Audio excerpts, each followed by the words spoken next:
এটা একটা স্প্লিট এসির আউটডোর এলজি 1.5 টন আছে।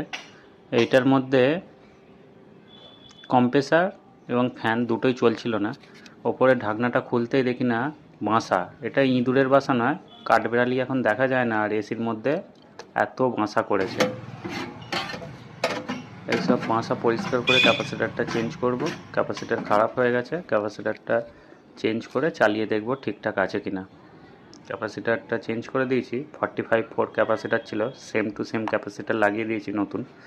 এবারে চালু করে দেখব ঠিকঠাক আছে কি না। ইনডোরে তো লাইন দিয়ে দিয়েছি, আউটডোর স্টার্ট হয়ে গেছে। আউটডোরের ফ্যানটা দেখে মনে হচ্ছে আস্তে আস্তে চলছে ভিডিওতে, কিন্তু স্পিড খুব ভালো আছে। আমি এইদিকে একটু দেখাবো, যে গাছের পাতাগুলো নড়ছে অনেকটাই ডিস্টেন্স। হাওয়ার থ্রোয়িং ভালো আছে, কম্প্রেসারও রানিং, রিটার্নও খুব ভালো আছে। এইটা যদি ইঁদুর ঢুকতো তাহলে ভেতরের তার আরে সব কেটে দিত। কাঠবেড়ালি বলে ভেতরের তার ফার কাটেনি, যাক মেশিন ওকে আছে।